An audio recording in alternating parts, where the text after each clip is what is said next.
E aí, pessoal, beleza? Hoje nós vamos falar então sobre a introdução dos animais, né, do reino Metazoa e nós vamos falar sobre os poríferos, tá? Então, a gente vai abordar algumas noções básicas que permeiam esse grupo, tá? Então, a gente vai falar de algumas características que esses seres vivos possuem em comum e dentro dessas características nós vamos ter algumas outras características específicas de cada filo. Então, os poríferos vão ter algumas características específicas, os cnidários outras, os platomintos outras. Então, assim, é um grupo muito heterogêneo, tá?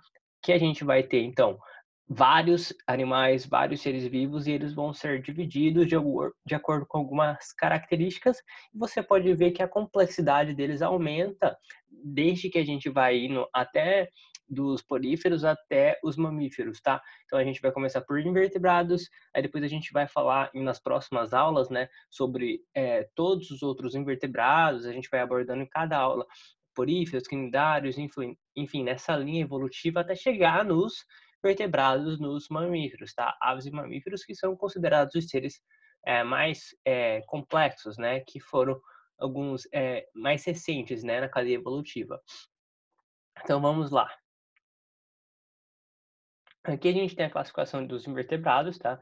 A gente faz aquela classificação invertebrados e vertebrados. O mais correto é falar invertebrados e cordados, tá? Porque dentro dos cordados a gente vai ter os vertebrados. E aqui nos invertebrados a gente vai ter os invertebrados até chegar ali, desde os poríferos até os protocordados, que são como se fossem aqueles cordados primitivos, tá? Que a gente vai ter a representação ali pelo anfíoxo. Então a gente vai começar aqui com as esponjas e vai chegar depois até os equinodermos. Nessa aula a gente vai falar de algumas características do reino Metazoa em específico, que permeiam, tá, esses invertebrados e esses vertebrados ou cordados. E aí a gente vai falar também depois sobre especificamente os poríferos, sobre seus tipos de células, seus tipos de reprodução, enfim. Então aqui a gente começa com os metazoários do reino animal, tá? Os metazoas. Eles aqui, eles vão ter algumas características em comum e por isso que eles são chamados assim, né? Cada reino você vai ter algumas características e por isso você engloba esses seres vivos nesse reino. Por exemplo, quando a gente fala aqui ó, da célula Monera, a gente vai falar do reino Monera, a gente fala de seres procariontes, unicelulares, beleza? Que não tem membrana nuclear, por isso que eles são procariontes, entendeu? Não tem organelas membranosas, enfim. Aqui a gente vai ter também nos metazoários essas características em comum. Então, eles são seres pluricelulares, heterótrofos e eucariontes, ou seja, tem mais de uma célula, eles obtêm, eles precisam obter a alimentação do meio em que eles se encontram, eles não produzem o próprio alimento por processos como fotossíntese e quimiossíntese, então eles precisam obter o alimento do meio e eles são eucariontes, ou seja, possuem membrana nuclear e organelas membranosas. Então, a gente tem um núcleo bem delimitado ali onde se encontra o material genético. Essas são as características, tá? E aqui, nessa imagem, vocês podem ver que a gente tem como se fosse uma hipótese evolutiva que todos os seres vivos derivaram de uma célula primitiva original, certo? De uma célula que veio ali muito antigamente para dar origem a todos os seres vivos. É uma hipótese.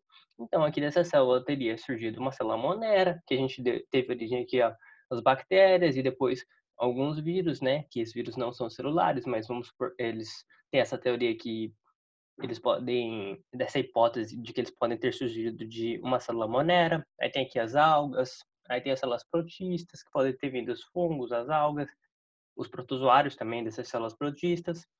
Enfim, são hipóteses que todos os seres vivos tenham vindo de uma célula primitiva em comum. Então, houve um processo ali de evolução a partir de um ancestral comum.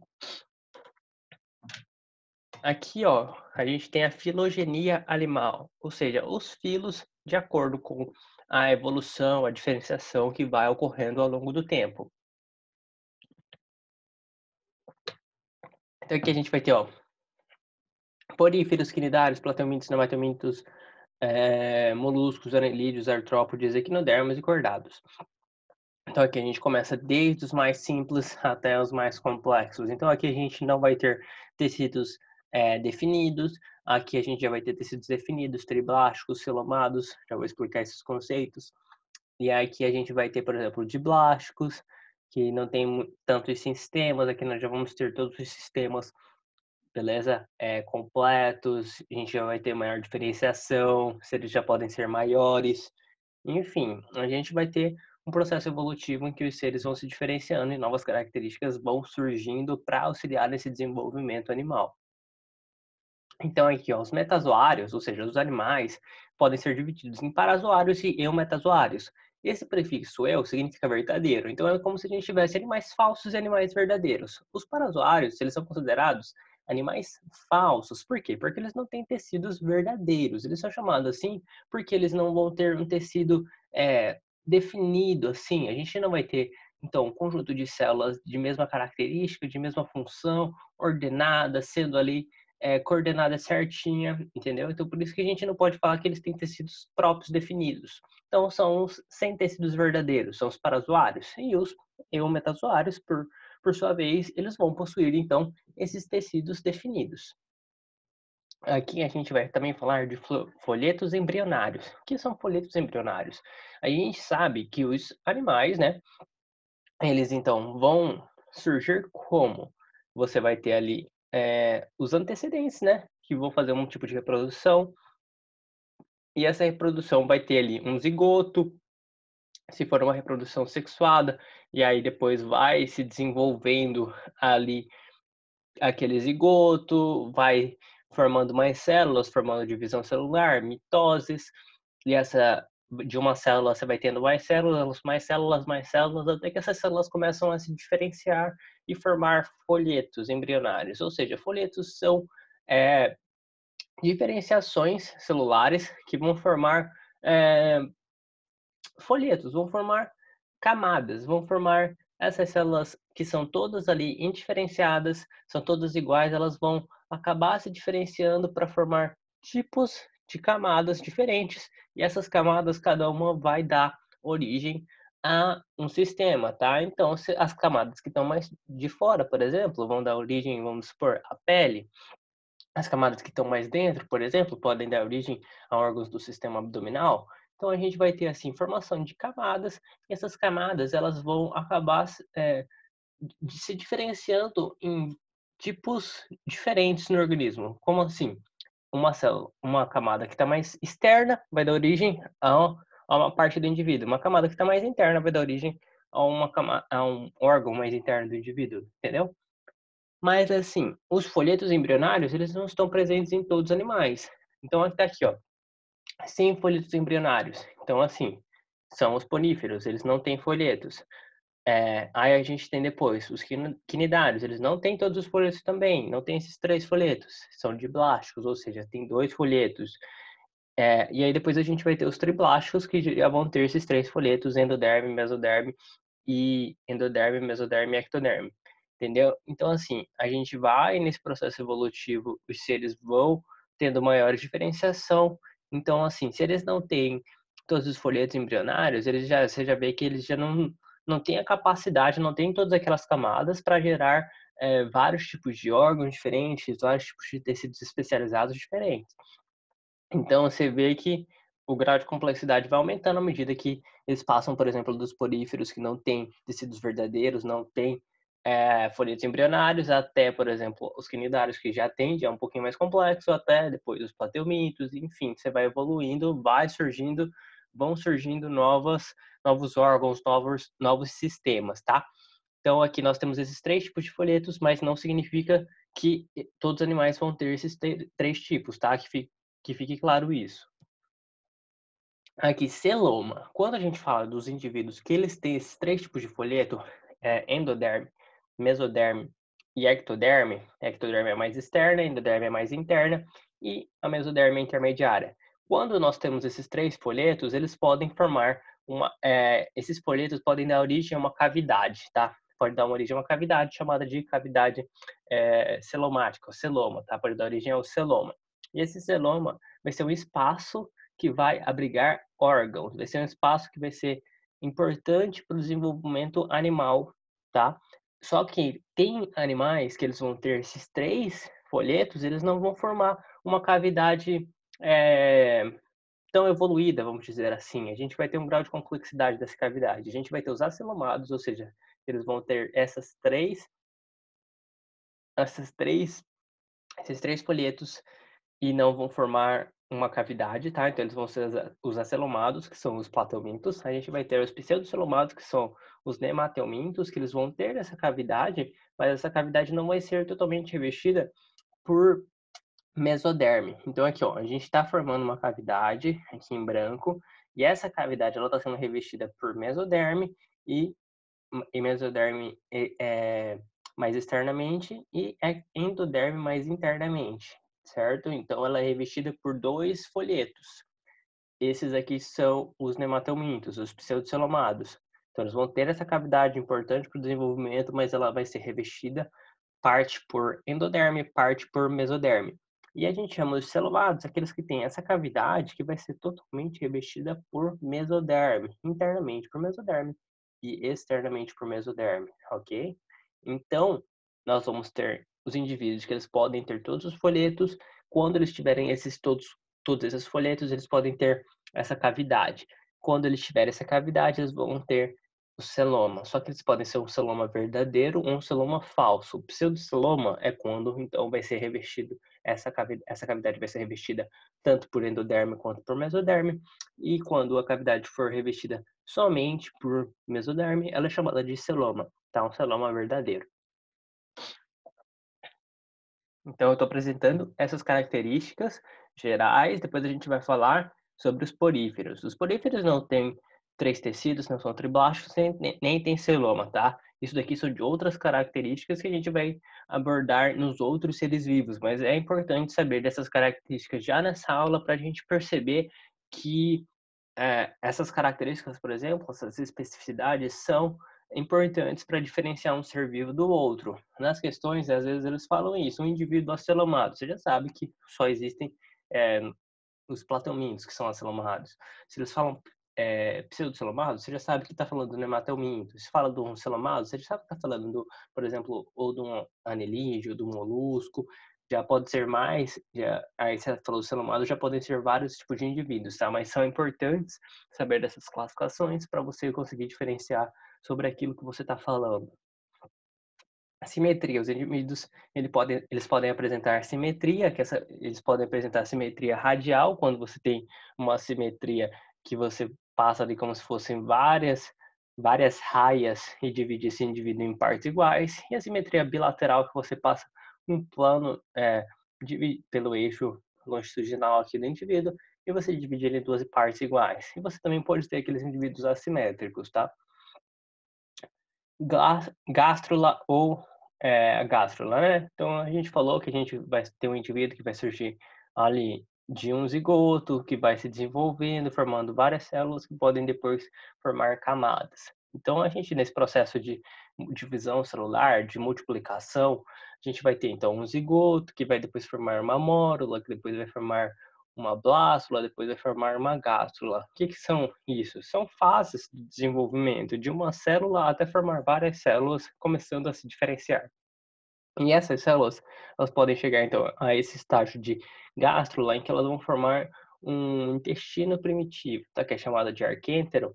E esse intestino primitivo ele vai ter uma abertura, tá? Então ele vai formar essa cavidade assim, e essa cavidade aqui então vai ser o arquêntero e vai ter essa abertura aqui que é chamada de blastópora. E isso é importante que alguns vestibulares acabam cobrando, mas isso já está um pouco em desuso, que essa abertura aqui, ela pode dar origem, como aqui você vai ter um sistema digestório, e esse sistema digestório, geralmente, por exemplo, em nós, ele tem uma abertura e uma saída, que é a boca e o ânus. Então, essa abertura inicial, ela pode formar tanto a boca quanto o ânus. Se ela formar a boca, esses indivíduos que vão ter o balastóporo dando origem à boca, eles são chamados de protostômios. Se esse buraquinho aqui, certo, nesse estágio de gástrula, esse blastóporo der origem ao ânus, eles são chamados de deuterostômios. Então agora a gente vai falar especificamente dos poríferos, tá? Os poríferos são simples. Eu vou abordar as características que vocês precisam saber aqui, certo? Que eles são filtradores, enfim, algumas células especializadas. mas não precisa bater cabeça com isso. São bem simples, as questões são bem simples, então não vamos nos eh, perder tanto tempo nisso, tá? Então aqui, o que que são os poríferos? São esponjas, então são eh, aqueles seres vivos que vão viver em ambiente aquático, pode viver no mar ou em água doce, dulcícolas ou marinhos. Eles são sésseis, ou seja, eles vivem fixo a um substrato, vivem grudado, por exemplo, a uma rocha, ao fundo do oceano, e eles são filtradores, ou seja, eles precisam da água para sobreviver, eles precisam que a água se movimente pelo seu corpo, entrando e saindo por um certo fluxo, para que eles obtenham alimentos e para que eles, certo, recebam ali oxigênio, etc. Porque já como eles são sésseis, você já sabe que eles precisam de alguma forma receber aquele alimento. E como que eles recebem esse alimento? Por meio da água. E como que eles obtêm essa água? Então você vai ver que eles possuem essas células chamadas de coanócitos, que são células flageladas, ou seja, tem flagelo, e essas células, elas se movimentam, esse flagelo, e esse flagelo, ele faz com que haja uma movimentação da água em seu interior, tá? Interior do da esponja. E aí, com isso, essa água vai se movimentando e você consegue fazer um processo de regeneração, um processo cíclico em que a água entra e sai, ok? Então, o que que a gente precisa saber? Coloquei aqui 3 características que são comuns a todos os animais: pluricelulares, heterótrofos, eucariontes, ok? Essas 3 primeiras aqui nem contam, tá? A gente já sabia. Então, aquáticos, que eu já falei, não possuem tecidos, que eu já falei também, que eles são chamados de parazoários, são os únicos chamados de parazoários, são os poríferos, e eles também são chamados de filtradores, tá? Porque eles precisam dessa água. Sésseis, como eu já disse para vocês, e eles vão ter esse formato aqui, geralmente, de sifão, um formato de cilíndrico. Então, eles têm esse formato aqui sifonado, em que a água vai entrar aqui pela lateral e vai sair aqui eh, pela, pela parte superior. Então, aqui é uma parte meio que cilíndrica, tá? Certo? Como se fosse uma garrafa d'água aqui. Então, vocês podem pensar até nessa analogia, uma garrafa d'água que fica aqui, ó, presa no fundo de alguma coisa, em algum substrato, e aí essa água entra aqui por uma superfície lateral e sai aqui pela boca, tá? Que a gente vai ver que é chamada depois de ósculos. Então, aqui, fixos e possuem poros. Poríferos, ou seja, são seres que possuem poros, tá? A gente já vai abordar depois aqui essas características, tá? Que é óstios. Óstios são sinônimos de poros. Então aqui a água entra por esses óstios, cai aqui numa cavidade que é chamada de espongiocele e sai aqui por esses ósculos. Movimentada essa água então por coanócitos. Que exemplos de poríferos? Essa forma aqui de garrafa d'água, vamos dizer assim, sifonada, cilíndrica, beleza? Grande biodiversidade. Os sistemas dos poríferos. Sistema nervoso ausente, sistema digestório ausente, sistema excretor ausente, sistema reprodutor ausente, sistema endócrino ausente, sistema circulatório ausente. Ou seja, eles não possuem sistemas especializados, eles não possuem tecidos especializados, são parazoários. Então, como eles vão realizar algumas funções importantes, como por exemplo a digestão daqueles nutrientes? Eles vão ter algumas células específicas que vão fazer essas funções, tá? Mas eles não vão ter tecidos definidos, organizados para realizar essas funções. Então, a gente vai ter aqui, por exemplo, muitas funções sendo realizadas por difusão celular, a circulação dos nutrientes sendo realizada por difusão. O que que é difusão? É a passagem do soluto do meio mais concentrado para o meio menos concentrado. O que isso significa? Por exemplo, você tem aqui 2 recipientes, certo? 2 recipientes, deixa eu ver aqui. Tá, vamos supor que aqui, essa daqui é uma barreira, meus 2 polegares formam uma barreira semipermeável e aqui a gente tem eh, um um, um recipiente, aqui a gente vai ter outro recipiente, separados por uma barreira semipermeável. Então a gente vai ter aqui, por exemplo, água e sal e aqui só água. Então, a difusão é a passagem do soluto por essa membrana aqui semipermeável, beleza?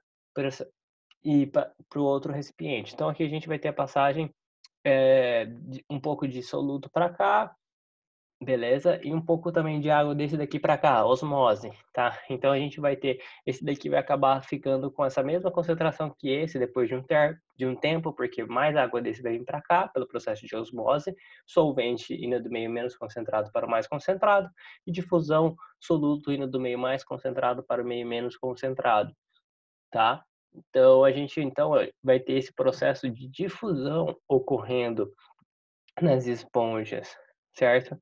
Para a circulação, para a digestão que é realizada intracelularmente naquelas células específicas chamadas de coanócitos.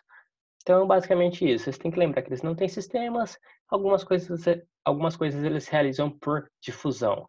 E a célula mais importante que vocês têm que lembrar são os coanócitos, que eles são essas células flageladas que é, batem o flagelo e movimentam a água, e são importantes também para digestão, beleza? Digestão intracelular realizada por coanócitos. Aqui, ó, um esquema de uma esponja, certo? E a gente vai ter também vários tipos de esponjas que podem ter maior ou menor complexidade. Algumas esponjas, elas vão ter, então, várias espículas, certo? Aqui podem ter um pouquinho mais de diferenciação, certo? Elas vão ter aqui uma parede mais externa, que é revestida por pinacócitos, que é um tipo de célula, parede mais interna revestidas por coanócitos, e aqui no meio a gente vai ter amebócitos, que é tipo uma camada aqui que a gente pode ter espículas, beleza? É um mesênquima, né? É uma camada aqui chamada mesênquima, que a gente pode ter esse tipo de células chamadas amebócitos e espículas. Então, esses daqui são alguns tipos de células, elementos da esponja. Pinacócitos reveste externamente, coanócitos reveste internamente, bate o flagelo, faz digestão. Amebócitos podem se diferenciar em espículas, são células que podem se diferenciar em outros tipos de células e fazer esse preenchimento dos poríferos. E aí a gente tem também aqui, ó, esses elementos que são chamados de órteos ou poros, pelo qual a água entra até essa cavidade chamada átrio ou espongiocele e depois a água sai pelo ósculo. Então vamos ver isso com mais calma. Então a gente tem coanócitos. Os coanócitos, vamos com calma agora. Fiz um overview, né? Passei por esses elementos da esponja, agora a gente vai com mais calma. A gente tem os poríferos. Internamente, coanócitos, um tipo de célula flagelada que realiza a digestão intracelular, ok? No meio aqui, a gente vai ter um mesênquima com amebócitos. Externamente, a gente vai ter pinacócitos, que fazem revestimento e proteção, esse tipo de célula aqui.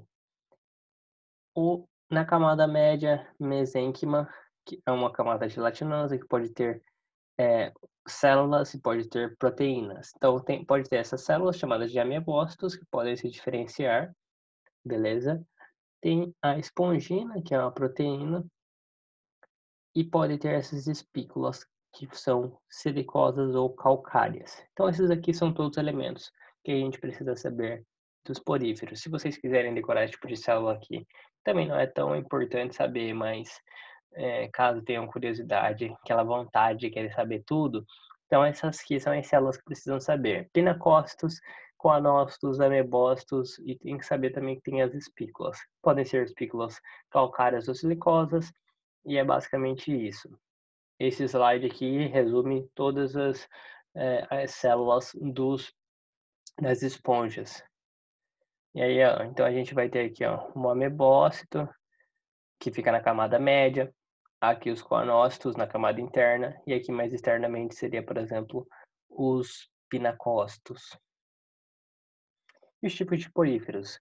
Eu falei para vocês que alguns poríferos são mais simples e outros são mais complexos. O que muda neles? Por exemplo, o que muda, você está vendo que o grau de complexidade deles varia. Então aqui a gente tem um ascon, um sicon e um leucon.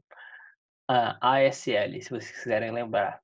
A ascon mais simples, leucon mais complexo. E o sicon intermediário.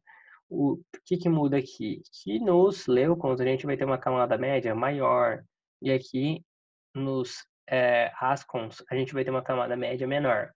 O que vai mudar nesse grau de complexidade é o tempo que a água vai passar, né, nesse porífero. E se a gente tem aqui, mais tempo em contato da água com essas células, a gente vai ter, por exemplo, mais tempo para absorção de nutrientes, mais tempo de contato entre a água e o porífero. E aí isso permite, por exemplo, mais trocas de difusão, ok? E você então vai ter mais complexidade, porque você vai ter uma melhor administração desses nutrientes e você consegue filtrar mais água também.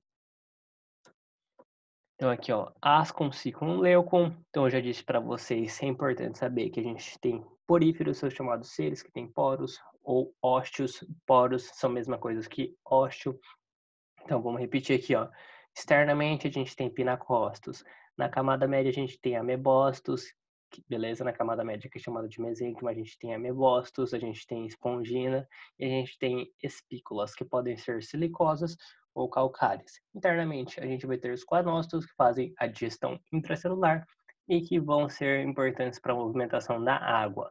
Então a água entra aqui por esses ósteos, chega no átrio ou na espongiocele e sai pelos ósculos. Esse é o fluxo de água, ok? Então a gente vai ter esses tipos de célula e a gente tem um grau de complexidade variado nos poríferos, indo de ascon até leucon. O que muda? O contato da água com o porífero. Os leucons são mais complexos, você tem mais camada média, você vai ter mais contato desses coanócitos e das células em si com a água, mais tempo para ocorrer filtração, mais tempo para haver difusão entre a água e o, o porífero. Então você vai ter então maiores oportunidades de nutrientes, maiores oportunidades de troca e você vai ter um organismo que vai estar sempre em contato com a água, ok? Aqui a gente fala de reprodução. Os poríferos, eles têm um tipo de reprodução simples, geralmente, tipo de regeneração ou brotamento. Os poríferos, como eles são seres que não têm tecidos diferenciados, são chamados de parazoários, se você cortar um pouco ele, um pedacinho, ele pode se regenerar. E ele também pode ter esse tipo é um tipo de reprodução sexuada, regeneração. O brotamento também é um tipo de reprodução assexuada, que vai formando um brotinho, e esse brotinho pode é, cair e dar origem a um outro ser vivo, beleza? E aí que a gente pode ter também uma reprodução sexuada. Um ser vivo, uma esponjinha, cesse ou libera na água um espermatozoide que fecunda um óvulo de outra porífero, de outra esponja. Essas esponjas ali vão formar um zigoto, pode ter uma liberação de uma larva, de uma da anfiblástula, né, que é chamada da larva, né? Larva, tá certo, larva. A anfiblástula, que é a larva. E aí essa anfiblástula depois pode virar esse porífero sessile, que se fixa no ambiente, ok? E a gente pode ter um processo também de gemulação, que a gente forma como se fosse um porífero de resistência, ok? E aí esse porífero de resistência, ele fica ali tranquilinho, formando essas gêmulas aqui na paz. E aí porque é um mecanismo de defesa, ok? E aí, como se fosse um cisto, por exemplo, que algumas bactérias têm. Então aqui, ó, um processo de gemulação que esses seres vivos aqui, esse porífero faz esse processo aqui de que ele se protege e aí depois ele pode se desenvolver num porífero normal, ok? Então é isso, acho que sobre os poríferos acabou. O que a gente tem que lembrar? Que os poríferos são seres filtradores, sésseis, eles vão então estar em ambiente aquático, marinho ou docícola, eles vão ter esses tipos de células pinacóstos, coanócitos, amebócitos, podem ter espículas. Geralmente a reprodução ocorre por brotamento ou por regeneração, reprodução assexuada, mas eles podem ter reprodução sexuada também, formando anfiblástula. Não tem tecidos diferenciados, vocês têm que lembrar que eles fazem a digestão intracelular por meio dos coanócitos. E é isso. Se vocês gostaram aí, daquela forcinha no canal e qualquer dúvida ou sugestão pode falar comigo, pelos comentários aí, ok? E quem possui meu vídeo também, a galera do cursinho, pode meu vídeo, meu número, e quem quiser entrar em contato, tiver com alguma dúvida, é só falar, beleza? Abraços, até mais.